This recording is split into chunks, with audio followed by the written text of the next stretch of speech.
Ethical hacking course for beginners के second part में स्वागत करता हूं मैं आपका। मेरा नाम है राजकमल। तो आज के इस सेशन हम लोग बात करने वाले हैं कि टाइप्स ऑफ हैकिंग अटैक के बारे में। इससे पहले वाले वीडियो को अगर आप लोगों ने नहीं देखा तो आप जाकर देख लीजिएगा, क्योंकि हम लोगों ने उसमें बात किया था कि टाइप्स ऑफ हैकर्स क्या होते हैं। तो इस वीडियो हम लोग जानने वाले हैं कि ये जो हैकर्स होते हैं, जो टाइप्स ऑफ हैकर्स होते हैं, ये किस टाइप की हैकिंग करते हैं और कैसे आपके सिस्टम पर कंट्रोल बनाते हैं।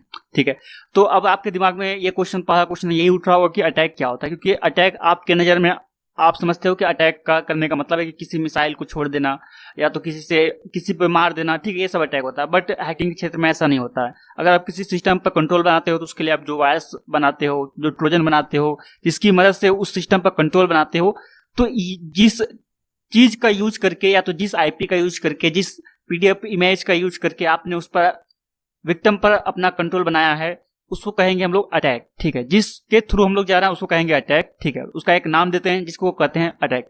तो अब ये अटैक बहुत टाइप्स होता है। ठीक है, तो ये कौन कौन सा हैकिंग अटैक होते हैं हम लोग इसके बारे में यहाँ पे जानेंगे।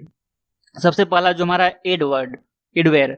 ठीक है, तो जैसा कि एड आपको नाम से समझ में आ जा रहा है। ठीक है, इसमें क्या है कि एक ऐसा सॉफ्टवेयर होता है जो कि आपको ऑटोमेटिक विज्ञापन दिखाने के लिए काम में लिया जाता है। सो गाइस, जैसे कि अगर मैं आपको यहाँ पे दिखाऊं तो अगर मेरे वेबसाइट पर भी आपको कुछ यहाँ पे दिख रहा होगा, अभी शायद यहाँ पे तो नहीं दिख रहा है क्योंकि जो इंटरनेट स्लो है मेरा, इसलिए यहाँ पे कोई भी विज्ञापन बोले तो एड नहीं दिख रहा है। ठीक है, तो यहाँ पे जैसे यहाँ पे बीच बीच में एड दिखता है। ओके, सो यहाँ पे एड आता है जैसे गूगल की तरफ से। ठीक है, जैसे यहाँ पे एक देखिए एड आना चाहिए, लेकिन इसको यहाँ पे कोड दिख रहा है और हमें यहाँ पे गूगल का एड नहीं दिख रहा है। ओके, सो यहाँ पे जैसे होता है क्या कि जैसे आप एड आपको यहाँ पे दिखाया जा रहा है, हालांकि गूगल की तरफ से दिखाया जाए तो उसमें दिक्कत नहीं होती है, बट अगर कोई जब हैकर्स उस एड को बनाता है अपनी एक वेबसाइट पे, जब उसको एड को दिखाता है आपको, तो वहां पे जैसे लालच देगा आपको लाखों करोड़ों का, वहां पे आपको लॉटरी जिताने की बात करेगा, आपको मोबाइल रिचार्ज कराने की बात करेगा। ठीक है, तो इस टाइप का जो एड उसको आपको दिखाएगा। तो वहां पे उसमें उस विज्ञापन को दिखाने से क्या होगा कि उससे आप जब उस विज्ञापन पे क्लिक करते हो, वहां पे आप अपनी डिटेल्स देते हो, सारी इन्फॉर्मेशन आपको चुरा लेता है। ठीक है, वहां से आपके इन्फॉर्मेशन को, डेटा को कलेक्ट करता है।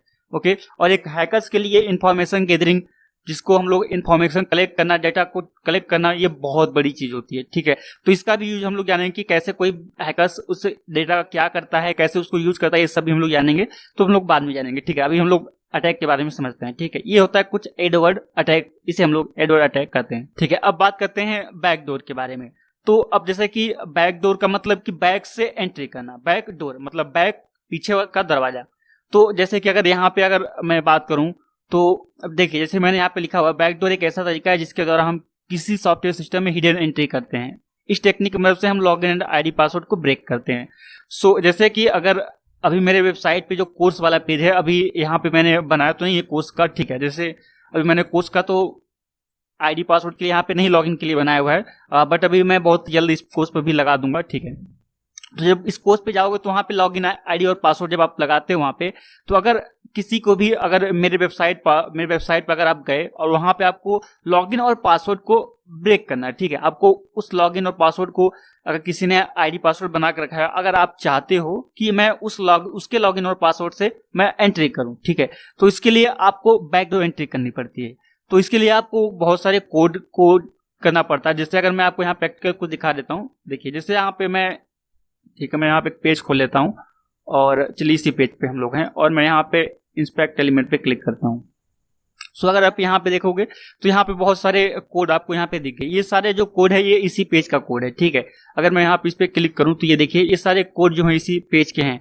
अब जब अब यहाँ पे हमें बैकडोर एंट्री जब करनी है तो इसमें अभी यहाँ पे कोई भी लॉगिन पासवर्ड नहीं है। सपोज ये लॉगिन पासवर्ड है, अगर मैं इस पे क्लिक करूंगा, ठीक है, यहाँ पे आप देख लीजिए। सो अभी यहाँ पे जैसे अगर इस जो ये लॉगिन पासवर्ड, सपोज ये लॉगिन पासवर्ड है, तो यहाँ पे हमें स्क्रिप्ट में हमें यहाँ पे खोजना पड़ता है और यहाँ पे जो कोड है उस कोड को ब्रेक करने के लिए हमें एक अलग से कोड बनानी पड़ती है। ठीक है, तो उस कोड को हम लोग बाईपास करते हैं एक पोर्ट फॉरवर्डिंग के द्वारा, एक आईपी के थ्रू। ठीक है, तो यहाँ पे ये सारी टेक्निक यूज की जाती है बैकडोर के लिए।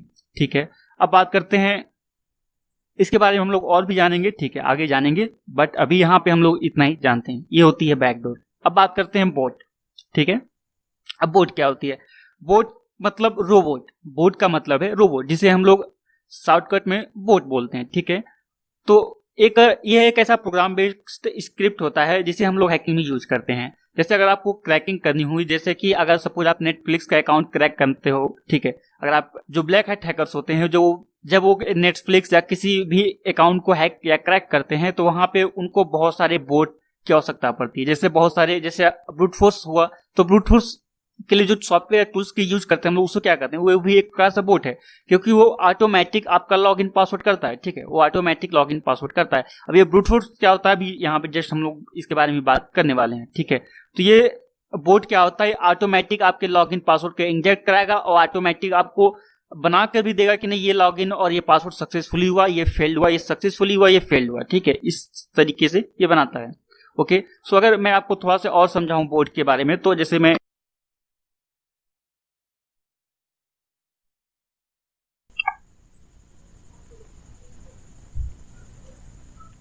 अभी मैं यहाँ पे एक मैं यहाँ पे देखिए, जैसे सपोज ये मेरा एक सिस्टम है, ओके, और ये मेरा सिस्टम है जिस पे मैं हैकिंग कर रहा हूँ, ओके, ये मेरा सिस्टम हो गया और मैं इस पे हैकिंग कर रहा हूँ, ओके। अभी ये लॉगिन पासवर्ड है, एक वेबसाइट है, ठीक है, जहाँ पे एक वेबसाइट है, ठीक है, मान लीजिए मैंने एक वेबसाइट बना दी, ठीक है। अब यहाँ पे आप जैसे क्लिक करते हो, ठीक है, अब मुझे करना क्या है कि अब ये बोट, यहाँ पे एक सिस्टम है जहाँ पे कि एक बोट है, ठीक है, ये मैंने बोट बना दिया। अगर आप समझ पाओ तो ठीक है, क्योंकि मेरी जो पेंटिंग है इतनी अच्छी नहीं, पेंटिंग यहाँ पे नहीं, एक फूल जो यहाँ पे स्टार दिख रहा है, स्टार टाइप दिख रहा है, ये बोट है हमारा, ठीक है। अब ये बोट क्या करेगा, इस लॉगिन और पासवर्ड को जब एक्सेस करना होता है तो हम यहाँ पे बहुत सारे लॉगिन और पासवर्ड को लिस्ट बनाते हैं, ठीक है। हम लोग जब उस लिस्ट को बनाते हैं तो उस लिस्ट को इस बोट में दे देते हैं और ये बोट ऑटोमेटिक हमारे इस पेज को एक्सेस करने की कोशिश करता है। और जब इसको एक्सेस करता है, इसमें बार बार लॉगिन पासवर्ड सब कुछ ऑटोमेटिक एंट्री करेगा, क्योंकि अगर आपको 50,000, अगर मैं आपको बोल दूं कि 50,000 लॉगिन और पासवर्ड को इस पेज पे आप एक्सेस कराइए तो आप एक्सेस नहीं करा सकते। तो इसके लिए हमें बोट की आवश्यकता पड़ जाती है, ठीक है, इसके लिए हम लोग सॉफ्टवेयर की आवश्यकता पड़ जाती है, टूल्स की आवश्यकता पड़ जाती है, जिसे हम लोग बोट बोलते हैं, ठीक है। अब जैसे अगर मैं बात करूं, ये हमारा जो पेज है, अब इस पेज से जब हमें कोई भी सक्सेसफुल इंफॉर्मेशन हो जाती है तो भी यहाँ से हमें रिप्लाई मिलते हैं और फिर हमें इस बोर्ड पे मिल जाता है, ठीक है। जितना फेल्ड होगा उसका भी एक ये अलग कैटेगरी बना के रखेगा और जितना सक्सेसफुल होगा उसका भी एक अलग कैटेगरी बना के रखेगा, ओके। तो अभी ये हमारा सक्सेसफुल होगा, ये हमारा फेल्ड वाला होगा, ओके। चलिए, अब हम लोग आगे जानते हैं। अब हम लोग समझते हैं कि बोट हो गया। अब बोटनेट क्या होता है? बोटनेट जैसे कि यहाँ पे मैंने लिखा है, बोटनेट जिसे हम लोग ज़ुम्बी आर्मी भी कहा जाता है। इसका उपयोग हम ग्रुप ऑफ कंप्यूटर को कंट्रोल करने के लिए करते हैं, जिसका उपयोग हम स्पैम मैसेज भेजने के लिए करते हैं, ठीक है। यहाँ पे हम लोग करते क्या है कि हम लोग बहुत सारे एक बोट रोबोट बनाते हैं, या तो एक सॉफ्टवेयर टूल्स आपको मिल भी जाएगा, मैं अभी आगे भी बताऊंगा इसके बारे में आपको, ठीक है। तो इसमें क्या है कि बहुत सारे ऐसे बोट होते हैं, ऐसे टूल्स वगैरह होते हैं जो कि स्पैम मैसेज भेजते हैं। ये स्पैम मैसेज हो सकता है आपको जीमेल पे या तो कोई और मेल, जो भी आप मेल यूज करते हो उस पर भेजा जाता है, और ये बहुत सारे कंप्यूटर को एक साथ कंट्रोल करने के लिए किया जाता है, ठीक है। अब बात करते हैं ब्रूट फोर्स अटैक क्या होता है। अभी जैसे कि मैंने यहाँ पर आपको समझाया था कि यहाँ पे मैंने एक सिस्टम लिया हुआ है, ठीक है। अभी मैंने यहाँ पे एक सिस्टम लिया हुआ था, ठीक है, और इस सिस्टम मैंने यहाँ पे एक सिस्टम लिया हुआ था, ठीक है, और यहाँ पे एक पेज हुआ, ठीक है, यहाँ पे एक पेज था मैंने लिया हुआ था, और इस पेज में मैंने एक लॉगिन और पासवर्ड बना दिया था, ठीक है, और मैं यहाँ पे लॉगिन, ये पासवर्ड यहाँ पे ठीक हो जाएगा, ओके। मेरे ख्याल से आप समझ सकते हो, ठीक है, मेरी पेंटिंग इतनी अच्छी, मैं बता चुका हूँ ये चीज। अभी यहाँ पे जैसे लॉगिन पासवर्ड तो मैंने बताया था कि अभी बोट में कि बोट ये काम करता है। तो जो बोट ये काम करता है उस काम को करने के लिए जो तरीका होता है, जो टेक्निक होता है, उस टेक्निक में से एक का नाम है ब्रूट फोर्स, ठीक है। ब्रूट फोर्स हमारा जनरली क्या होता है कि इसके लिए हम लोग एक लॉगिन और आईडी पासवर्ड की एक लिस्ट बनाते हैं, बहुत सारे लिस्ट बनाते हैं, उसमें 50,000 40,000 भी हो सकते हैं, या 500 600 भी लिस्ट बना सकते हैं, ये आपकी नीड के अनुसार है, ठीक है। एक सजेस्टेड और गेस्ट लिस्ट बनाते हैं, उस लिस्ट को इस सॉफ्टवेयर या टूल से हम लोग एंटर कराते हैं, लोड कराते हैं, और उसके बाद उसको इस पेज पर इसका जो पाथ होता है हम लोग यहाँ पे लिंक दे देते हैं, और ये लिंक से एक्सेस करना शुरू कर देता है, ठीक है। इसको लॉगिन करना स्टार्ट करता है और जो जो लॉगिन हो जाता है सक्सेसफुली उसकी हमें एक लिस्ट बना कर देता है कि ये इस आईडी और पासवर्ड से लॉगिन हो जा रहा है, ठीक है। ये हमारा ब्रूट फोर्स अटैक होता है। और ब्रूट फोर्स अटैक हमेशा एक गेसिंग अटैक होता है, जिसे हम लोग हमेशा गेस करके ही अटैक करते हैं। जब भी हमें किसी पासवर्ड को लॉगिन पासवर्ड को क्रैक करना होता है तो इसको हम लोग गेस करके ही करते हैं। ब्रूट फोर्स के बारे में, अटैक के बारे में हम लोग एक यहाँ पे देख सकते हैं कि मैंने पूरा बनाया हुआ है, ठीक है। इसके बारे में हम लोग विधिवत जानेंगे, ठीक है। इसके बारे में पूरी भरपूर लेक्चर इसका, ठीक है। इसके लिए आप परेशान ना होइए। अब करते हैं बफर ओवरफ्लो। जैसे कि यहाँ पे मैंने लिखा था, बफर ओवरफ्लो एक फ्लो है जो तब तक होता है जब तक डेटा की मेमोरी को ब्लॉक ना कर दे, तब ये बंद हो जाता है, जिससे मेमोरी के डेटा को समाप्त करने के लिए बफर ओवरफ्लो किया जाता है। ओके, सो अगर हमें किसी का सिस्टम को डैमेज करना हुआ तो हम लोग बफर ओवरफ्लो का यूज करते हैं। इसके लिए जनरली हम लोग एक वायरस की तरह या वायरस ही बनाते हैं, जिससे कि हमारे मेमोरी को ब्लॉक कर देता है, हमारे सिस्टम को चलने नहीं देता है और हमारी जो डेटा है वो समाप्त हो जाती है। जैसे कि अगर मैं यहाँ पे आपको लेके चलूं, जैसे कि अगर मैं यहाँ पे देखा हूँ, यहाँ पे सी ड्राइव है जो कि यहाँ पे 273 GB है और यहाँ पे 116 GB है, ठीक है। बट अगर मैं यहाँ पे देखा हूँ, आपको देखिए ये खाली है मेरी, ठीक है। ये मेरा जो फोल्डर है बिल्कुल पूरी तरह खाली है, लेकिन यहाँ पे फिर भी देखिए 49 MB की फाइल है, जिसमें 35 MB ही फ्री है, ठीक है। लेकिन यहाँ पे अभी कोई भी अटैक नहीं हुआ है, कोई ओवरफ्लो नहीं है। तो यहाँ पे क्या है कि अभी जो ये फोल्डर है, जो ये ड्राइव है, ये मेरी आधी ही भरी है, ठीक है। लेकिन अगर ये जब ओवरफ्लो हो जाएगा तो ये जितनी बार आप सिस्टम को ओपन करते हो, रिस्टार्ट करते हो, ये ऑटोमेटिक भरना स्टार्ट हो जाएगा, ठीक है। तो इस तरह से कुछ होता है बफर ओवरफ्लो। अब बात करते हैं फिशिंग। फिशिंग एक ऐसा टेक्निक है जिसके द्वारा सबसे ज्यादा हैकिंग की जा सकती है, ठीक है। आप या कोई भी हैकर इसी से सबसे ज्यादा हैकिंग करता है और सबसे ज्यादा यहाँ पे देश में या पूरे वर्ल्ड में सबसे ज्यादा हैकिंग इसी के तरीके से होती है। इस हैकिंग के थ्रू आप बैंकिंग के debit card, credit card, password सब कुछ चुरा सकते हैं, ठीक है। तो ये कैसे होता है इसके बारे में हम लोग एक पूरा पेज क्रिएट करके रखा है, इस पर पूरा एक वीडियो लेक्चर है, आप इसके लिए बिल्कुल भी परेशान मत होइए, ठीक है। अब बात करते हैं क्रैकर। क्रैकर एक ऐसा तरीका है जिसके द्वारा हम किसी सिस्टम सॉफ्टवेयर के पासवर्ड लाइसेंस को ब्रेक करने के लिए किया जाता है और इस काम को करने वाले को हैकर को क्रैकर कहते हैं, ठीक है। जब हम किसी सिस्टम के पासवर्ड को क्रैक करते हैं या तो किसी के अकाउंट को हैक करते हैं, जीमेल का अकाउंट हो, कोई भी अकाउंट जब हैक करते हैं तो उसे हम लोग क्रैकर करते हैं, ठीक है। तो जैसे कि किसी एप्लीकेशन के सॉफ्टवेयर के पासवर्ड को या उसके रजिस्ट्रेशन की को बाईपास करना, ये सारा काम क्रैकर करते हैं, ओके। अब क्या है डेनियल ऑफ सर्विस अटैक, ठीक है। यहाँ पे मैंने लिखा है इसके बारे में क्या है। डेनियल ऑफ सर्विस एक इफेक्टिव हैकिंग टेक्निक है जो हैकिंग ग्रुप द्वारा बड़े स्तर पर यूज किया जाता है। आमतौर पर हैकर इस टेक्निक का इस्तेमाल किसी सर्वर पर अत्यधिक मात्रा में ट्रैफिक भेजने के लिए करते हैं, जिसकी वजह से सर्वर इतने लोड को हैंडल नहीं कर पाता है और लोग इस वेबसाइट को खोल नहीं पाते, यानी सर्वर डाउन हो जाता है, ओके। सो इस टाइप का अटैक किया जाता है और इसको जैसे भी अगर किसी भी साइट को जब बंद करना होता है तो हम लोग इस टेक्निक का यूज करते हैं, ओके। अब बात करते हैं DDoS। ये बहुत बड़े बड़े हैकिंग अटैक है, तो इसके बारे में हम लोग यहाँ पे भी सीखेंगे नहीं, क्योंकि अगर आप बिगनर्स हो तो ये सारे अटैक आप नहीं सीखते, क्योंकि इसके ऊपर अगर वीडियो बनाई जाए तो बहुत लंबी वीडियो बन जाती है और इसे करना इतना आसान भी नहीं होता है, ओके। अब बात करते हैं DDoS, ठीक है। ये क्या होता है इसके बारे में हम लोग यहाँ पे जान सकते हैं। ये भी डेनियल ऑफ सर्विस अटैक का ही पार्ट है। इसका full form disturb Daniels of service attack है। ये इंटरनेट की दुनिया में किसी सर्वर या वेबसाइट पर किया जाना एक ऐसा अटैक है जिससे किसी सर्वर या वेबसाइट को डाउन किया जाता है या बंद कर दिया जाता है, फिर उस वेबसाइट को के यूजर्स के लिए वेबसाइट को अनेबल कर दिया जाता है।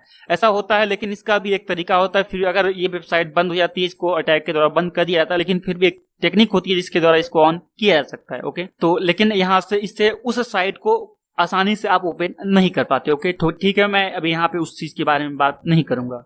तो यहाँ पे बात करते हैं एक्सप्लॉइट किट के बारे में। एक्सप्लॉइट सॉफ्टवेयर का एक ऐसा टुकड़ा है, डेटा का एक हिस्सा या कमांड का एक क्रम है जो कंप्यूटर नेटवर्क सिस्टम को स्वेच्छा से समझौता करने के लिए बग या वल्नरेबिलिटी का लाभ उठाता है। मतलब कि अगर आपके सिस्टम में या तो कोई नेटवर्क में कोई पोर्ट ओपन है, सॉरी पोर्ट का नाम अभी मैंने लेता हूँ, जैसे कोई बग है, वल्नरेबिलिटी है, अगर कोई सिस्टम नहीं, जैसे कोई एप्लीकेशन है, ठीक है। जैसे ये एप्लीकेशन है जिससे मैं वीडियो रिकॉर्डिंग कर रहा हूँ, स्क्रीन रिकॉर्डिंग कर रहा हूँ, अगर इसमें कोई वल्नरेबिलिटी है तो हमें इसका हैकर क्या करता है कि इस इसमें वर्नेबिलिटी इसमें बग को खोजता है और जो बग होता है, जो वर्नेबिलिटी होती है, उसके द्वारा किसी भी अटैक या हैकिंग को अंजाम देता है। अब बात करते हैं की स्ट्रोक लॉगिंग। ठीक है, की स्ट्रोक लॉगिंग उन की को ट्रैक करने के लिए क्या जाता है, जो कंप्यूटर पर प्रेस किए जाते हैं, इसके द्वारा एक हैकर विक्टिम के सिस्टम में प्रेस किए गए बटन को वायरस, बोट या अन्य किसी माध्यम से सिस्टम को रिकॉर्ड करता है। इससे जीमेल, सिस्टम पासवर्ड इत्यादि को चुराने के लिए किया जाता है। मतलब अगर मैं कोई लॉगिन पासवर्ड पे क्लिक कर रहा हूं तो गाइस होता क्या है कि जैसे भी हम जब भी कोई सिस्टम, जैसे अगर मोबाइल पे अगर देखा होगा आपने, मोबाइल पे जब भी आप कोई बटन प्रेस करते हो तो वहां पे जैसे अगर जी आपने प्रेस किया तो जी का एक बड़ा सा सिंबल बन के फिर वहां पे जाके टैब होता है, वहां पे फिर जाके वहां पे लिखता है। ठीक है, तो यहाँ पे भी हमारे सिस्टम में भी कुछ इसी तरह होता है। हमारे हैकर्स करते क्या है, एक रोबोट या एक ऐसा सॉफ्टवेयर वायरस बनाते हैं जिसके द्वारा जब भी आप कोई बटन प्रेस करते हो तो वो रिकॉर्ड होता जाता है उनके वायरस में। ठीक है, बाद में वो उस वायरस का यूज आप वो ओवर इंटरनेट, ठीक है, या तो ओवर इंटरनेट करते हैं या तो आपके सिस्टम से बाद में वो निकाल लेते हैं। ठीक है, किसी न किसी टेक्निक से। ठीक है, अब बात करते हैं मैलिशियस की। मैलिशियस एक तरह का कंप्यूटर सॉफ्टवेयर होता है जिसे मेलवेयर सॉफ्टवेयर भी कहते हैं, जिसकी मदद से लोगों के कंप्यूटर को नुकसान पहुंचाना होता है। इस सॉफ्टवेयर के मकसद किसी स्पेसिफिक यूजर के कंप्यूटर को नुकसान पहुंचाना, आपका डेटा चुराना, आपका पासवर्ड चुराना, आपके द्वारा कंप्यूटर के डेटा को मिटाना यानी डिलीट कर देना होता है। मैलिशियस सॉफ्टवेयर अपने आप नहीं बनते, इसको डेवलपर या हैकर द्वारा ही बनाया जाता है जिससे वे हमारे कंप्यूटर को हानि पहुंचा सके। मैलिशियस सॉफ्टवेयर आपके कंप्यूटर में कई तरीके से आ सकते हैं, जैसे उन्हें गलती से डाउनलोड कर लेना, स्पैम ईमेल के जरिए या किसी वेबसाइट के जरिए। ओके, तो ये होता है मैलिशियस इमेज। अब बात करते हैं सोशल इंजीनियरिंग के।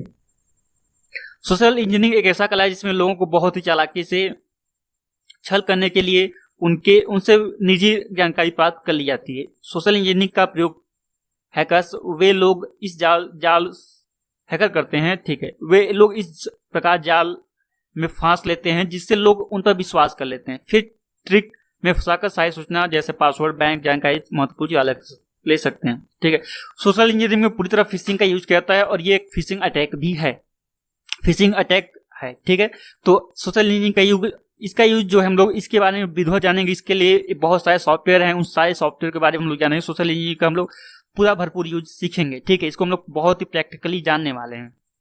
अब बात कर लेते हैं स्पैम के बारे में। तो अब स्पैम क्या होता है, इंटरनेट पर लोगों को संदेश या विज्ञापन बार बार भेजना जिसका उन्होंने अनुरोध नहीं किया है, स्पैम कहते हैं।